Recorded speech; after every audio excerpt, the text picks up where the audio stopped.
recording now. minus countdown. Okay, so the first thing that I want to do is I'm going to pop a Google form into the chat. I'll be keeping one eye on the chat, but if somebody else could as well, that would be very, very helpful. I'll do that for you, Sam. Great, thanks. So this is a form so that you can get in touch about anything that comes up in the presentation or anything later on, anything I talk about. It's not obviously compulsory to fill this in, but I'm asking for some details about school owners, their schools, etc., which may be relevant after you've heard the presentation. Second thing is the slide portion of the presentation is probably going to be about 25 minutes, and then I've left 15 minutes for a spreadsheet workshop. So you can look at some numbers, because we all love numbers, right, as English teachers. And then at the end, I've left about 20 minutes for Q&A. So hopefully my timing will be fine. I'm actually free after the presentation, and I don't think there is another presentation until 4 o'clock. So we do have extra time if needed. However, all that said, I shall just get started. So everybody can hear me okay? Yep. Yep. If at any point you want to raise your hand, if you could do it with the Zoom button rather than with your physical hand, because I probably won't be able to see it. Jose, if you could let me know anything comes up in chat, but we'll keep questions to the end. That would be great.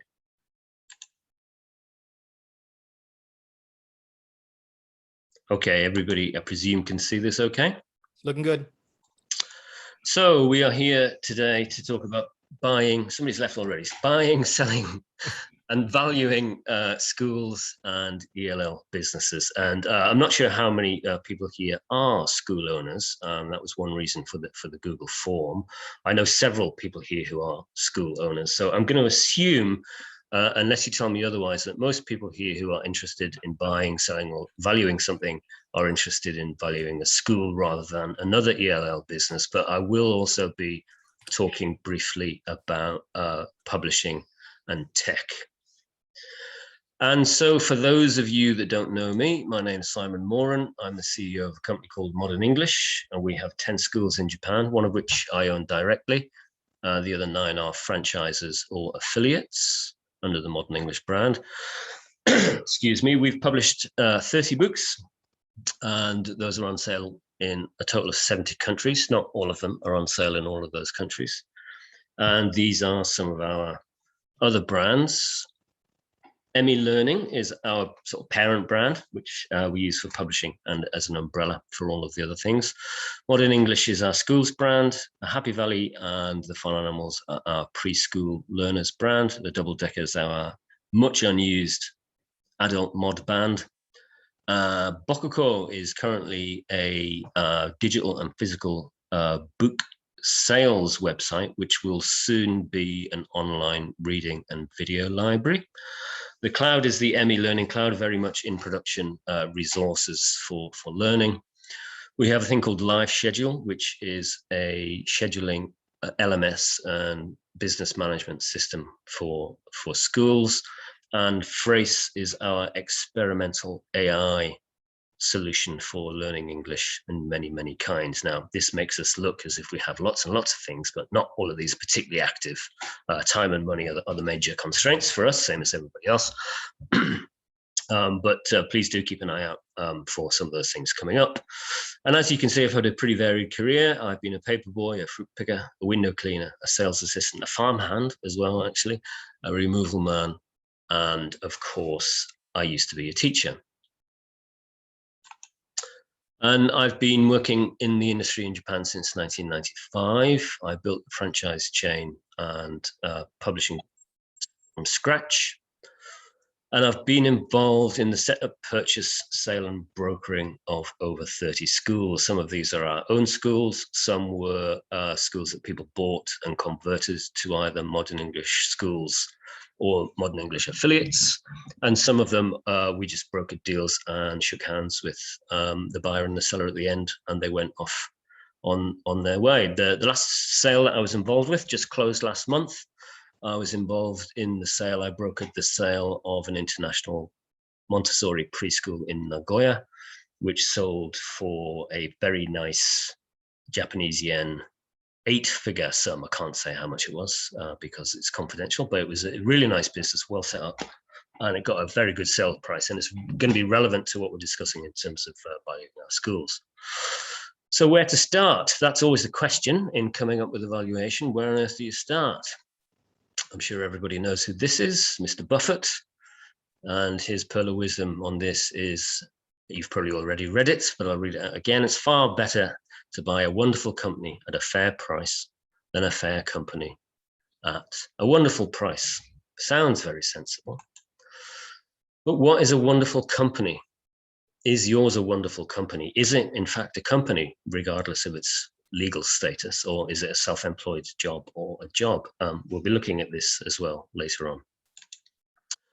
And what on earth is a fair price? Does that mean a fair price for the buyer or for the seller?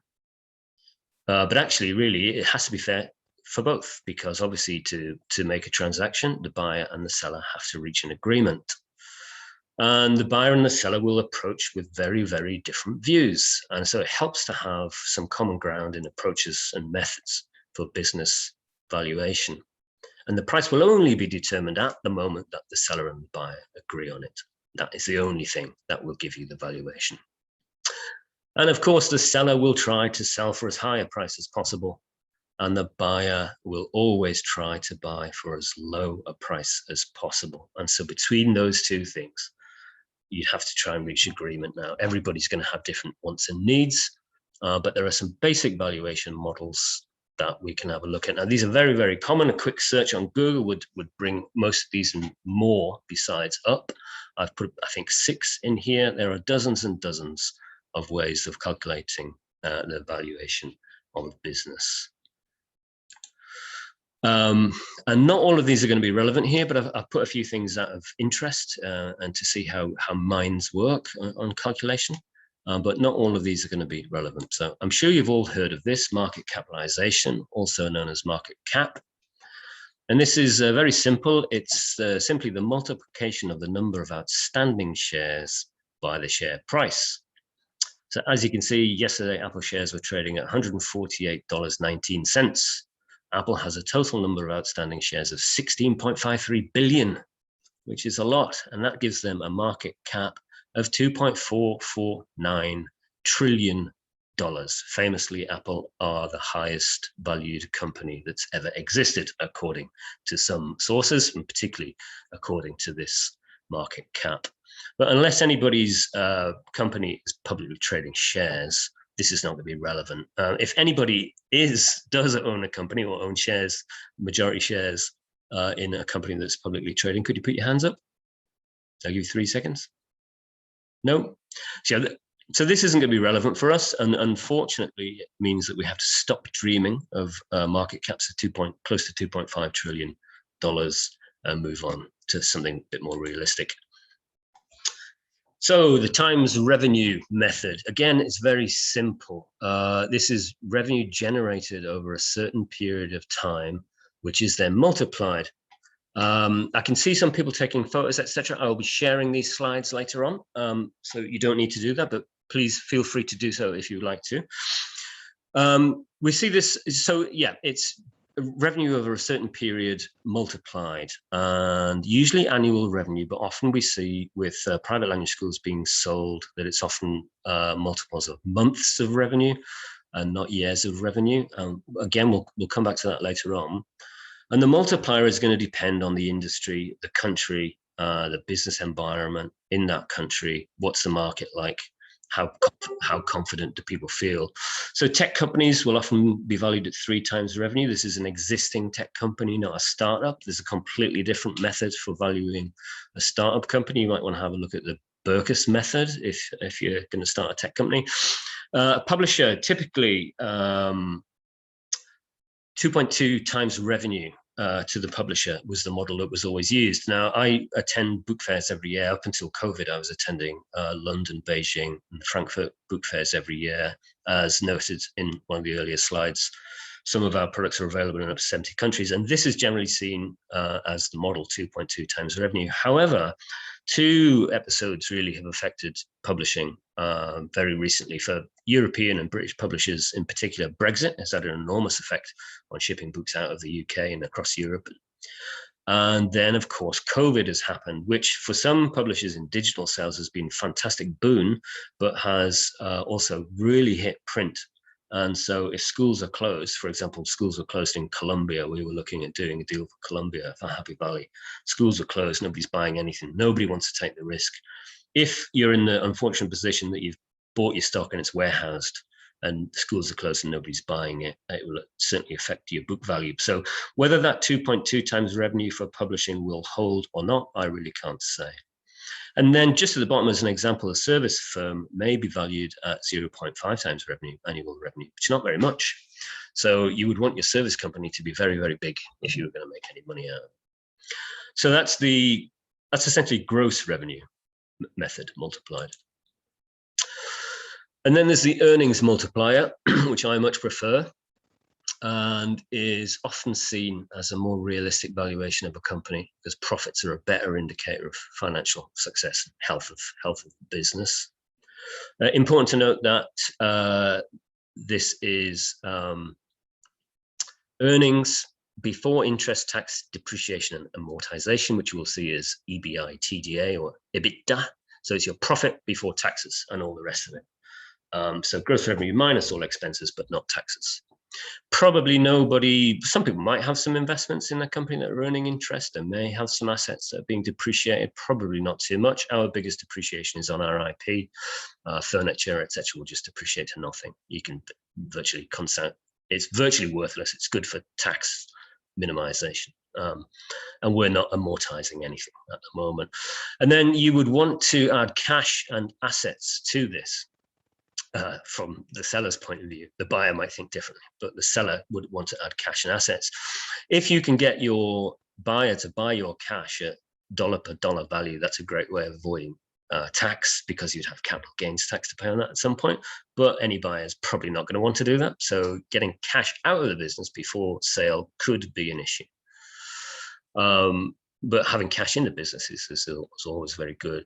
And then IP. And so from our first slides, you saw we've got quite a lot of IP. Some of that is exploited really quite well in our schools and wider. And we hope that that would add value to any potential sale for somebody who wanted to exploit that IP in their own networks or build a new network to do that in. And I'll be coming onto that in a little bit more detail as well.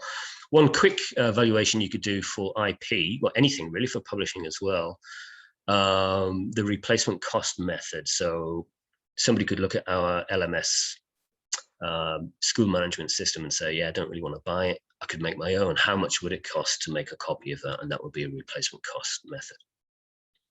But you can see from the very bottom of that slide that if you're making 10 million yen a year profit before tax, a 5-year multiple of that, which is basically the standard starting point for negotiation in Japan, would be 5 times net revenue before tax to start negotiating. But that would give you a value of $50 million, which is 50 million yen, which is about $500,000, which is quite nice. I think it's very important at this point to state that most independent, privately owned English language schools will not achieve that. And we can see why in a moment. And then just to wrap up these methods, sorry, frog in the throat, always happens on presentation day. These are some probably irrelevant methods. Discounted cash flow method, similar to earnings multipliers based on future cash flow projection adjusted by inflation. The book value is simply the equity shown on a balance sheet statement. If you are a company, you will have a balance sheet. If you're not, it's a good idea to have a mock one anyway. And that would be total assets minus total liabilities. And then the liquidation value, which hopefully nobody will ever end up at. This is used for businesses closing down, and it's essentially what's left of value minus what's left of debt or liability. The fact is that for a private language school closing down, it means the goodwill has gone, the student contracts have ended, you haven't found a buyer, and you're closing the school down. So literally all you've got left is everything inside the building, but you have the liability most likely to clear the building, restore it to its original condition, and empty the premises. And that will certainly cost you more than the value of any furniture that you have in it. You would probably have to pay somebody to take your furniture away. So even if you're desperate and you have to leave, or you're not doing well, or you're just unhappy, you would be much better off selling for 10,000 yen to somebody who wants to take over than liquidating, because liquidating would probably cost you money. Okay, so let's look at some examples of all of this theory. So these are some recent big examples that people have probably heard of. Everybody, I'm sure, knows Shane English Schools, started by Shane Lipscomb in his kitchen, I think in Chiba in the 1980s. And I think it sold about 10 years ago. They had over 200 schools with over 20,000 students. Outsourced contracts and Nelly's, they own Nelly's, so a bookstore and a book distributor. And the reported sales price, this was reported in ELT News, was $30 million, which is a very, very significant sum. We're going to look at the details of that a little bit later on. And then there's Rosetta Stone Learning Center, which was started by Dean Rogers, initially under a different brand. And then crucially, they licensed the Rosetta Stone tech for Japan. So Rosetta Stone has a blended learning solution. Rosetta Stone, by the time that they licensed it, Rosetta Stone was really well known in Japan, essentially because they failed to sell at airports and magazines, but the brand name was really well known. They also have a thing called Hummingbird, which is a pronunciation IP, which they acquired when they'd taken over a school several years before that. And Dean, in a podcast interview, said that their sales price was more than Shane, which is more than $30 million. Now, I don't know whether he means the school's side of Shane or whether it also included Nelly's. He did also say the multiple of gross revenue that they achieved, and I forget, it was at least 7. It could have been more. It might have been 12 or 14. It was a very, very significant multiple of gross revenue, which again, I don't think is realistic for most people here. And if you look at the details of that, Shane is a big chain with considerable revenue and profit, and they were bought by Eiko, who are a Juku chain. And Eiko itself is now part of the Zedkai Group, which is one of the 3 biggest educational businesses in Japan. So it made complete sense for Eiko to buy a chain of general English schools because they didn't have one. So it adds to their offering, and it means that they can increase their revenues and their profits. And Rosetta Stone was bought by Lincoln Motivation, which are a tier 1 publicly listed company who do training and HR and have lots of training qualification centers all over the country. And they saw that they could exploit the IP. So obviously the Rosetta Stone centers that they had, 10 of them, I presume were well run and profitable. And the real value to Lincoln Motivation came in expanding that. And they've now expanded into over 90 locations in Japan. And they've grown the online business significantly. So a well-run, profitable business with very, very exploitable, valuable IP was what allowed Rosetta Stone Learning Center to get that great price. They did incredibly well. It's a very good job. Then if we look at some smaller examples, very recently, there was a school called Beat Eikaiwa, which was advertised for sale on Jobs in Japan. It's in Osaka. It's a fairly typical small private language school, independent, 3 part-time teachers. The owner was actually teaching when they left. They were down to 100 students. He thought they'd lost about 30 or 40 because of COVID. This is only a few months previous to this sale. They had 1 outsourced kindergarten contract. And their revenue was down to 9.5 million per year, which isn't a lot, I don't think, really. But the great thing about this sale was it was very quick and very easy to do. And that was largely down to the structure of the offer. So it was a 600,000 yen deposit, non-refundable, followed by 12 monthly payments of 200,000 yen per month, which gives the business a value of 3 million yen. which honestly, I would not be happy if I could only sell my school for 3 million yen. But it was easy to buy, it was easy to sell, and it allowed the owner to return home to Australia. And he basically returned home to Australia with a year's salary. So he had time to sort his life out. So strategically, really quite sensible.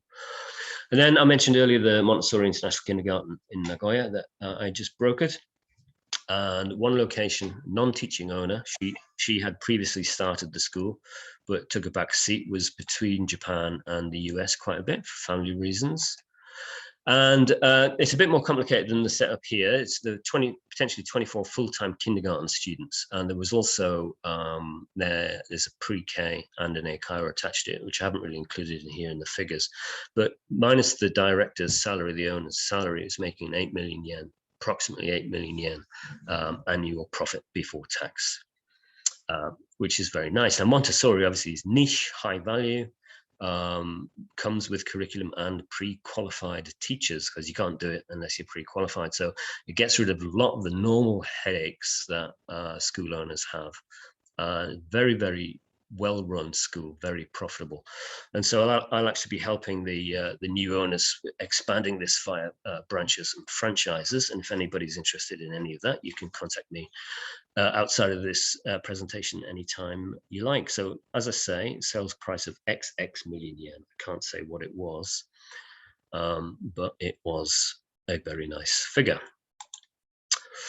And so going back to Warren Buffett's idea about the wonderful company, we would have to ask ourselves, are we a wonderful company? And as I said, regardless of legal status, whether you're an actual corporation or not, are you running a company, or do you have a job? Are you self-employed? All of these things will affect the confidence of the buyer. If, for example, and this is very common, it's a teacher owner operator or a teacher owner operator admin couple, and there are lots of schools that run like this in Japan, you can probably only realistically sell like for like. You find somebody to take your places. But this essentially puts all of the risk onto the buyer. If the buyer and his or her spouse or partner have to replace the sellers, there's potential loss of up to 50% of the business. The students may well be there because they love the teacher owner operator so much that when they leave, all of the students will also leave. So that's the big risk. So if I was in the potential buyer's situation, I probably wouldn't be interested in this sort of school. But if then the owner reorganized things, took their name off the sign and employed teachers, made it as much as possible a turnkey operation. Everybody wants to buy a profitable turnkey operation, which means you open the door and it's running. So you need your systems and your management in place, is your HR and your training in place. And crucially, I think as a potential seller, you should ask yourself, if I sold and it went to a new owner, would the students notice anything? If yes, because you're the teacher owner operator and everything has changed, it's a big risk. If the students wouldn't notice anything, it's more likely to be a turnkey solution. I honestly believe if I sold my company, all 10 schools, up to 98% wouldn't notice, because I don't teach there and they don't know who I am. I actually was back in the classroom last year for a while, but the only place you'll see my name on the website is when I sign a notice as a CEO. So it's a good mental question to ask yourself. Would my students notice if the owner changed? And then, of course, you know, for the fair price, we have to be looking at assets and cash. So if you don't have any IP, it might be a good idea, and you want to sell in a few years, it might be a good idea to start developing some IP. It could be publishing, could be digital or print, or software solutions. Anything that could be exploited wider by a potential buyer. And which would bring us on to the fair price. So if you're a teacher owner operator, a small independent run school, you're probably looking at multiples of monthly revenue, sadly, probably of between 3 to 6. 6 would be good. 12 is unlikely if the buyer is in the same position as you. So if you're a teacher owner operator selling to a potential teacher owner operator, the mental question to ask yourself here is, flip that round. I'm a potential buyer. How much would I pay? You're probably not going to do a multiple of 5 years net profits. Simon? Yeah. Sorry, don't know when you want to take chat questions, but we have a chat question from Ben in the chat. Yeah, in a sec. Okay, got it. So that's another good mental question to ask yourself. What would I pay for this? And so 3 to 6 months would be good, 12 would be excellent, but unlikely. Looking at Ben's question, operating but needs supervision, direction. Owners don't teach but manage. Teachers deal with customers, etc. Would that be turnkey? It's more turnkey than if you're not doing that. I mean, obviously, if the ultimate turnkey solution would be that you are the shareholders, and the shareholders are appointed a CEO or manager who takes care of all of that, who then appoints all the staff and has a track record in that. But it's certainly a step towards it. Operating but needs supervision, and of course, yeah, everything does need supervision and direction. So I think the next thing to do would be to replace yourself with a manager. Carrying on with those small examples, if we look again at Beat Eikaiwa, that was 3.8 times monthly revenue. So more than 3, less than 6. Worth noting here that student fees are really quite low, I think, average, based on the numbers. I don't know exactly, but you probably have a look at the website. Average monthly student fees, 7,917 yen, which is low. And there are people here I know who charge much more than that, including myself. People are always very, very wary of putting prices up, but I don't think you should be. If your product is good, people will come with you, even if you put the prices up. And then the Montessori example, this got between 3 and 5 times annual profit. So you will remember that the profit that I quote was 8 million before tax. So it got somewhere between 24 and 40 million. Again, Montessori niche high value, Beat Eikaiwa fairly standard. Which of those would, ask yourself, which would you rather own, and which would you rather buy, and which would you rather sell? Would it be this small example for 3.8 times monthly revenue? Or would it be this one for 3 to 5 times annual profit? I certainly know which one I would rather have. The other advantage of the Montessori school is that it's one teacher, one teaching assistant in one room with 24 students aged between 3 and 6. No division of years in the Montessori model. With pre-qualified teachers and a curriculum. So definitely worth having a look at something like that if you're looking at putting in new offerings. We go on to the big example. I'm breaking these down in this way to show what's possible. Big chain, as we said, but essentially, if we divide the sale price only by the number of branches, that would be $150,000 per branch, or 16.5 million yen per school.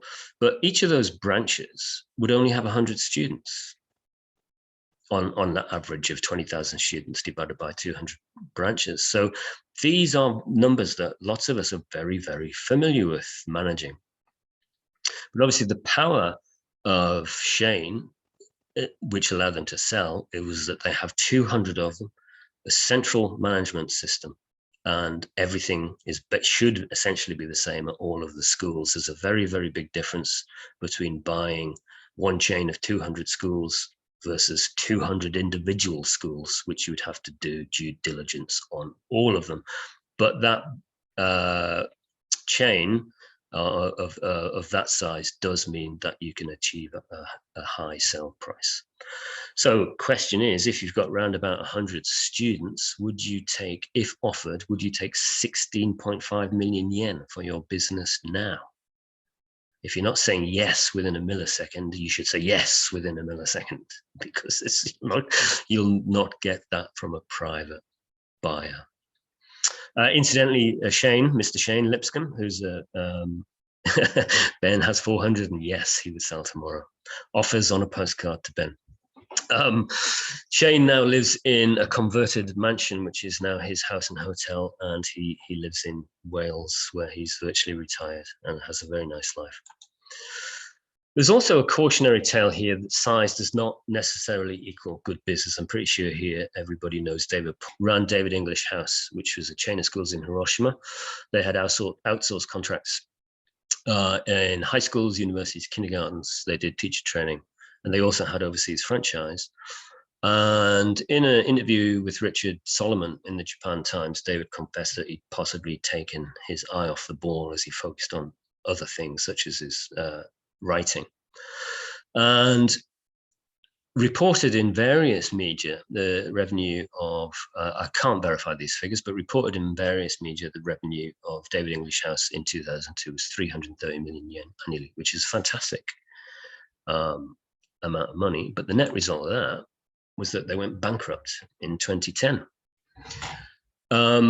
So they were affected by currency movements. They bought courses from the UK in pounds, which they sold in yen, and the pound went through an incredible rise towards the end of the noughties, possibly early into the 2010s.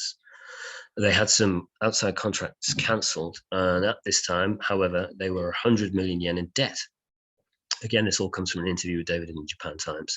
So the cash flow couldn't support the business. So I think it's really, really important that, yes, it's a good idea to expand into different avenues, but each should be able to wipe its own feet. Obviously, the school chain couldn't support itself. The cash flow was not managed. It's from the Shane example, we can see that it's possible to do that, but at David English House, they didn't manage to, which is a crying shame, really. So if we want to make a wonderful company, let's make it big, and let's make a wonderful company. So I'm going to switch over to a spreadsheet so we can have a look at some valuations. Can everybody see that?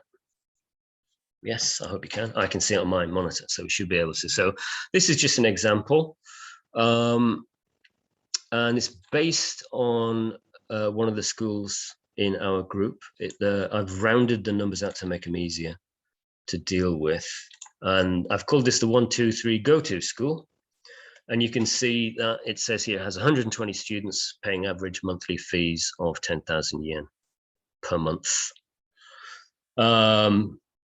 Deductions are salaries, welfare, flyers for advertising, travel, stationery, utilities, rent, sundries, and then the 3 in blue probably don't apply to most people here, but admin fee, royalty, and marketing fee. So as a group school, it pays an admin fee to our central office and a royalty fee on revenue of 300,000.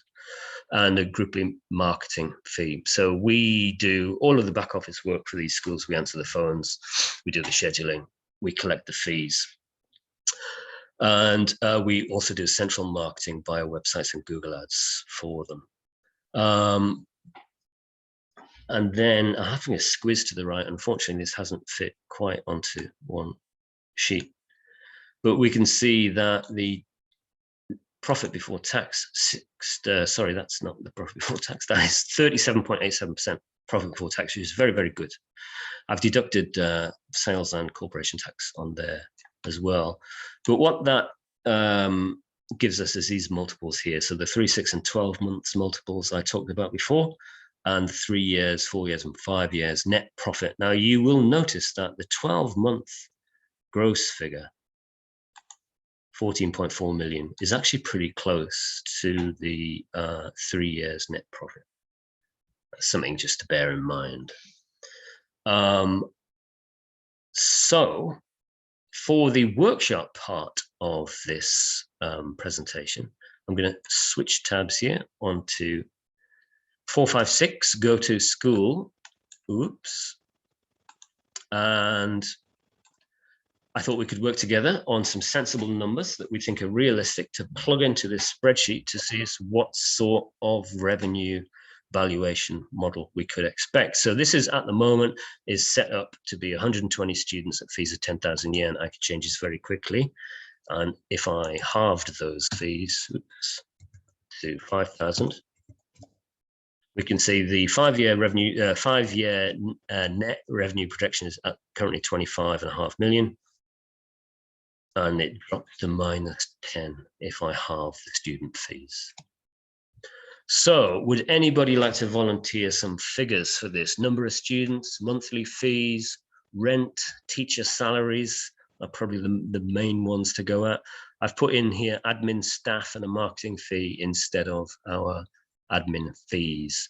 Would anybody brave enough to volunteer up the figures from their school? Hypothetically or otherwise. No takers.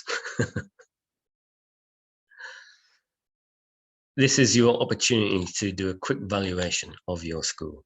Ben, I think your mic is out. Oh, there we go. How's that? Good. Okay. Oh. Is that okay? I mean, I don't want to like butt in and Yeah, no, go for it. Go for it. What numbers shall I put in here? Okay, so 400 students. 400 students. Maybe 11,000 on average. Okay. This is really rough. Salaries 1.2 million.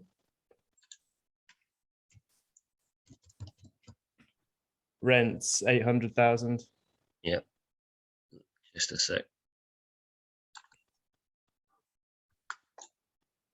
Rents 800,000. Yeah.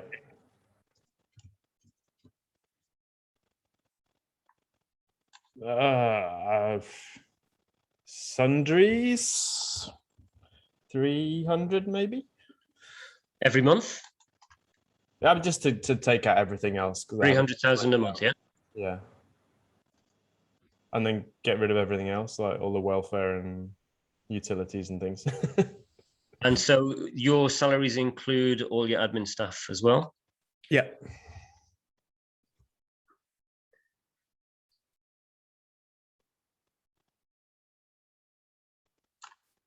Sorry, I'm making excuses here, but I'm not used to this mouse. Welfare, flyers, travel, stationery, utilities. You must have some utilities, or is that included? Yeah, it's included in the rent, more or less. In the rent. All right. Actually, to put in the owner salaries, maybe make it 2 million. All right.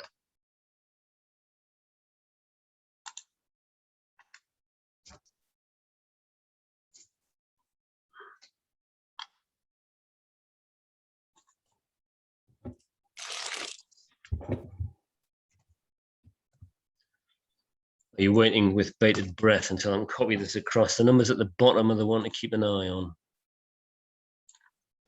Whoops. There we go. So, oh, I should probably take the marketing fee out as well, should I? Yeah. And again, these may not be completely accurate because I'm a terrible business person. No, that's good to hear from your financial advisor. Yeah, well, you know, so let me just squiz right. So this terrible business person here is achieving basically a 30% net profit, which I think is great. You know, my head school runs about 34, 35, something like that. I think it's really, really good. I think you've done very, very well. Obviously, Ben and I have spoken quite a bit, so I know Ben set up quite well. He's added a lot of value to his school with his reading library and his junior high school course, which is a bit different to a lot of schools. And came through COVID unscathed, Ben, yeah? Yeah, eventually. I was a bit worried to start with. You were very worried. You were posting all over the shop. Yeah. But if you look at those multiples, even a 3 months multiple is 13 million. If 5 years, if you could get that 5 years, 78 million yen, shove that into the S&P 500 tracker at 7%, you'd be very happy for the rest of your life, wouldn't you? Yeah, and I posted online a few times that I thought we could get 20, 30 million for the school, and people just laughed at me. They were like, okay, well, it's not worth anything.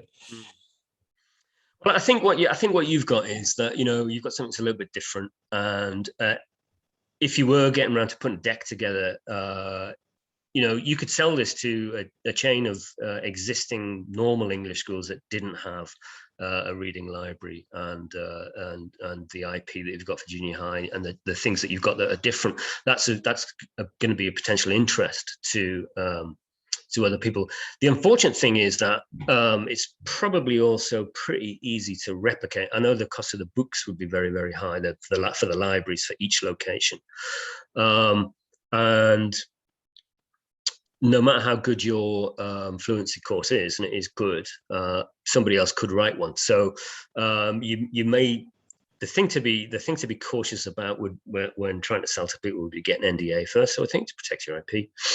But I think not only for one owner, particularly if you can work on the next level of management, so that it doesn't need you, that you could operate it from the beach or half the world away, that it had a manager with a proven track record in there.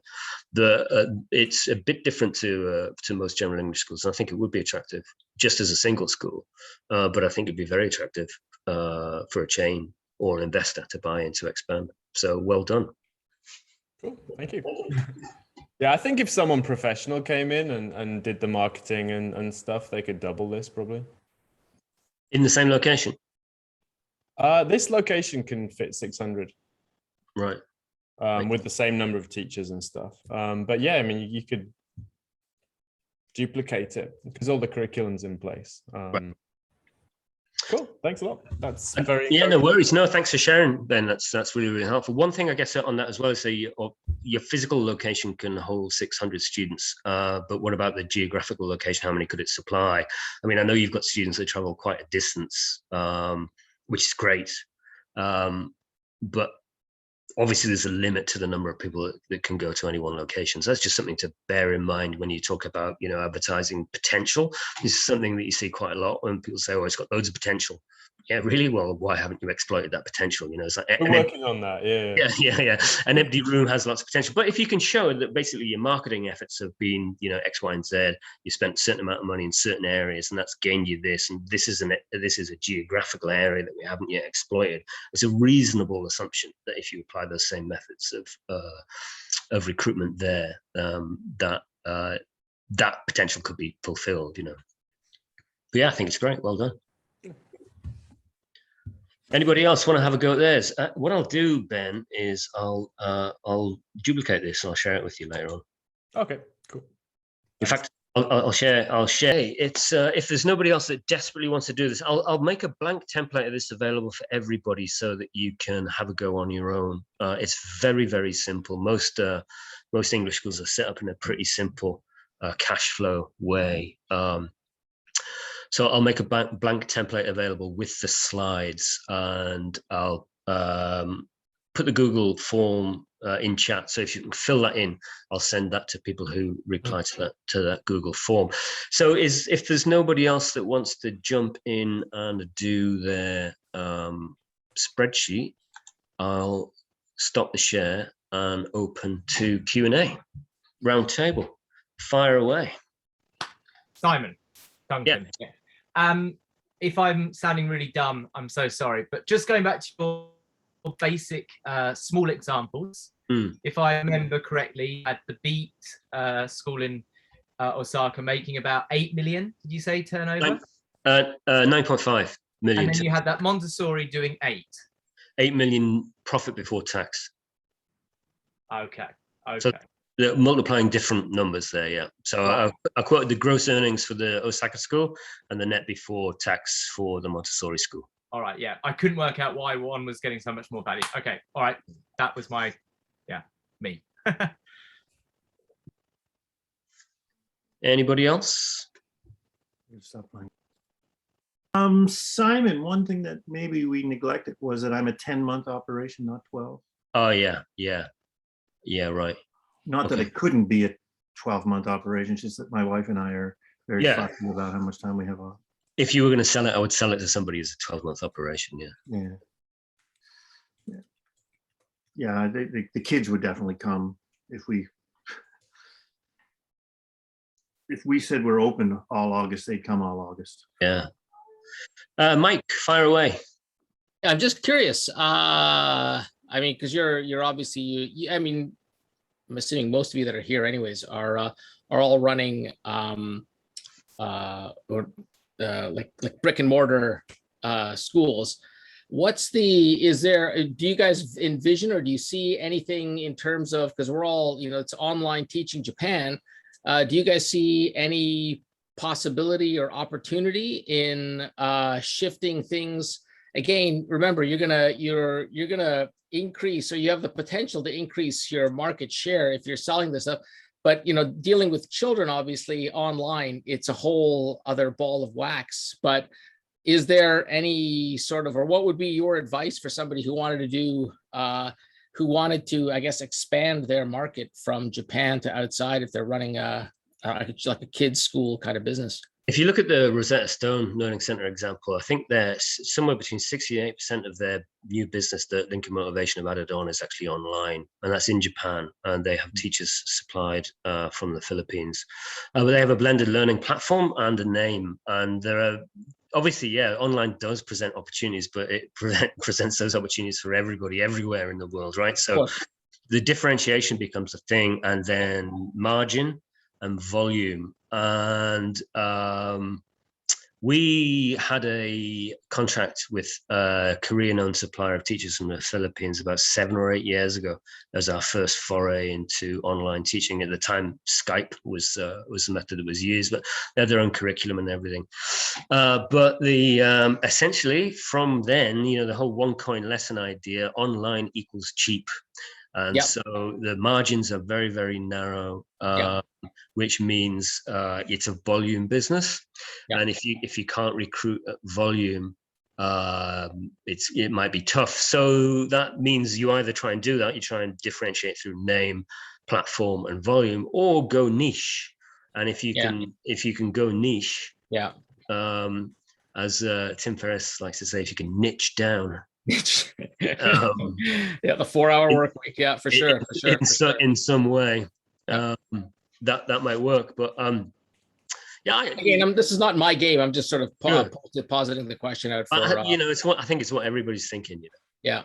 David, Mike, just to inform you, even though this is OTJ online teaching Japan, I never went online with my school during the closure. Right.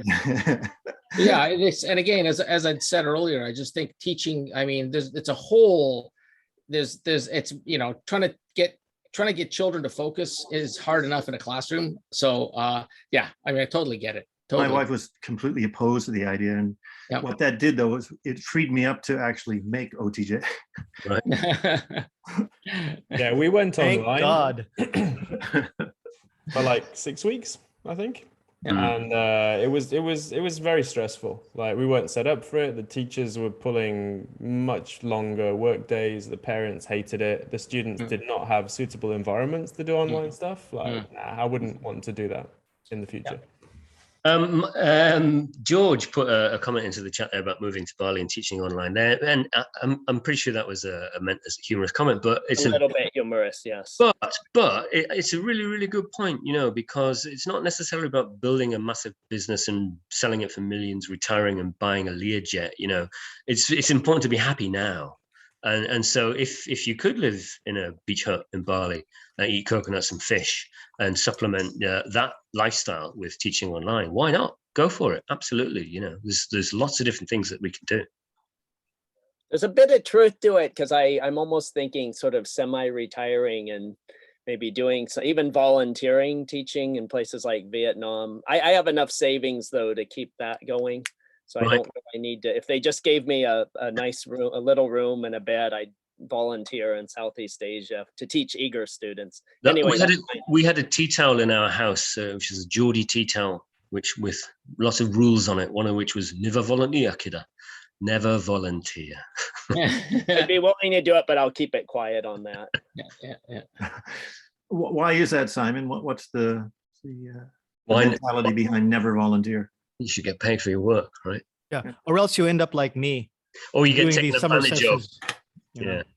Yeah, 110% for sure. I did volunteer work myself. I would not. As much as it's a nice thing, it makes you look good, but beyond that, not much.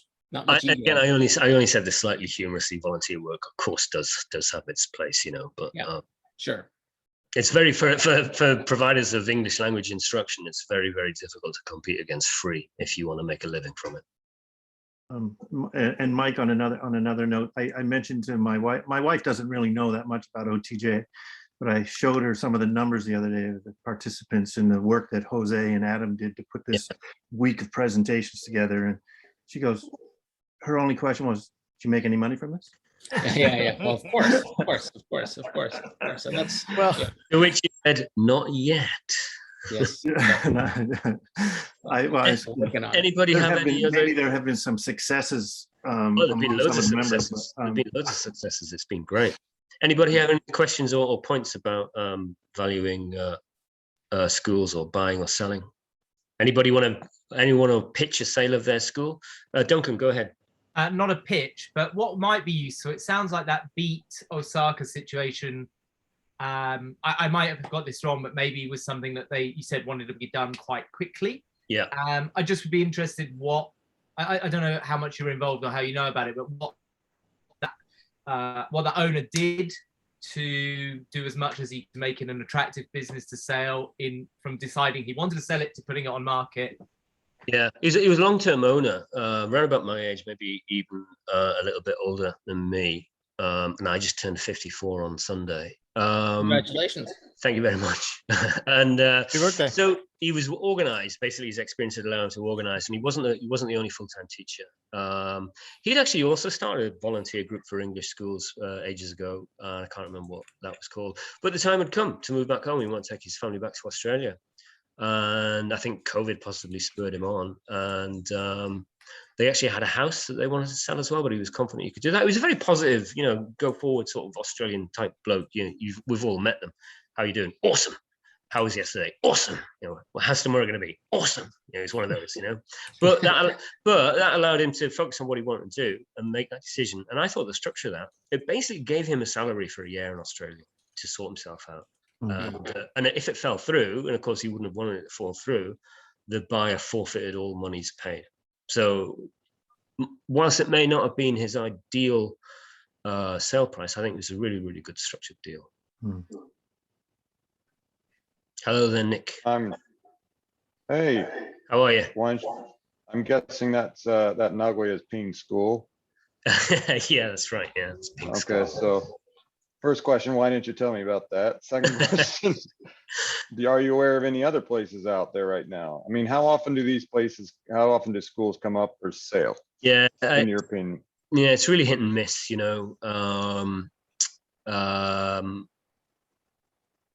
Sometimes, yeah, I get approached occasionally. I really couldn't give you an average figure, 3 or 4 a year. To be honest, most people that ask us if we're interested in buying their schools, I'm usually not interested in most. I've only ever bought one, in fact. Yeah. They do come up. I'll certainly let you know if I hear of anything. I have a good close personal Japanese friend of mine here. We've been friends for over 30 years. He used to work he was in venture capital for Mitsubishi Bank before. And he ended up working for an online school that ended up going out and buying, creating a division to buy basically a bunch of Yochien and stuff. There's one of the main schools was like Aoba, another one was Waseda. So he's gone out and we did our MBAs together at McGill years ago. And so that's his area was always finance. So he's like a spreadsheet maniac, but he that's what he does. He knows how to value stuff, but there's a lot of that goes on that most of us probably are not even aware of. There's companies that go out there and they buy but when you're doing that, talking to him, there are so many issues involved when you're buying a school that it's due diligence is pretty much the name of the game. You're going to get, if you're going to buy a school, because the seller will never reveal the issues, of course, that are going on that are oftentimes that are driving them to sell the business. So just be aware of that. Not to sound critical, but just due diligence is really, really important. Yeah, which is why for a seller you should be in a position where it's all been done. 90% of it's been done before you show the buyer or anything. Sure. I'd just like to say a quick hello to Susan Jones. Is that the same Susan Jones that I know from 20 years ago from the Kansai International Media Forum? Oh my gosh, yes. Wow, that's a blast from the past. Hi, good to see you. Yeah, thank you. Yeah, I've just been lurking. I'm not a school owner or anything. I'm just lurking and listening in on the session today. Yeah, you're very welcome to lurk. I think the last time I saw you must have been, seriously, it was almost 20 years ago, and I think you were pregnant. Oh my gosh. Yeah, okay. So my son is 18 now. Yeah, there you go. Yeah. Been a while. Yeah. So good to see you. Yeah, you too. Yeah, thanks for turning up. Anybody else?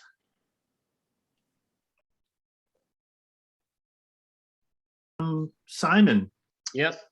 Seeing how you're very engrossed in all that is Eikaiwa, what do you think the future of Eikaiwa is post COVID-19? Well, I think that it's not just COVID-19. I've just put the Google form back into chat there. I don't think it's just COVID-19. I think that's one factor, but population decline, provision of curriculum at elementary schools, which could be good, it could be bad. I think what COVID-19 and online has done, and the provision of tablet devices for most elementary schools nationwide, is that has actually pushed the online market into most homes in the country now. Whether that can be taken advantage of or not. But I think the offerings that we're going to start to see are going to be sort of combined after school programs that come with like one location that has a climbing wall, a swimming pool, a music room, classrooms, a science room, coding, robotics, all under one roof, with an increasing number of double working families, particularly in the cities. Although interestingly, there's a move out of the city centers, right? So places like GABA, for example, have been closing down city center locations, but opening up in near major train stations in Chiba and Saitama.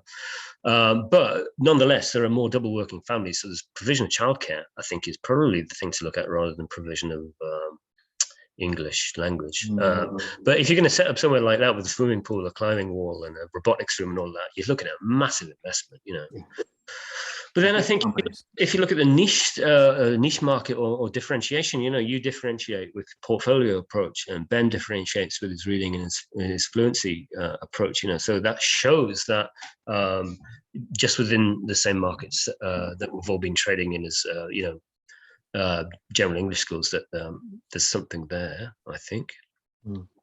I think, if I've been here since '95. If I was arriving now in Japan, I don't think I would start at school. That's for sure. I would have hung on to my IT degree and got better at coding. I think I had exactly the same comment to my wife yesterday. Right. If I came to Japan right now, I wouldn't do this at all. I wouldn't do what we're doing. But I think 90% of people in various industries in many countries would say the same thing about whatever they've chosen to do. To do. Don't get me wrong, it's been far from bad. It would just seem to be a hard hill to climb if you were starting now, I think. I think so, yeah. There's I think Kenny Fritz is here, and he might want to talk about some of the stuff that he's doing. He runs a international preschool and is keen on working to get subsidies from the government. Kenny, if you'd like to talk about that might offer some opportunities. Before we do, Simon, I just want to point out that we are overtime. We are now at 3:05.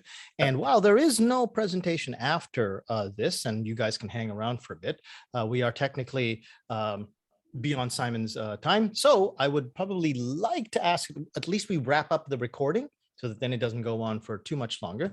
And before we do that, I would suggest that we open up our mics and have a round of applause. That hair, woo! Yay! Adam really enjoyed himself. Okay, thank you very much. Thank you very much. I'll stop the recording. There you go.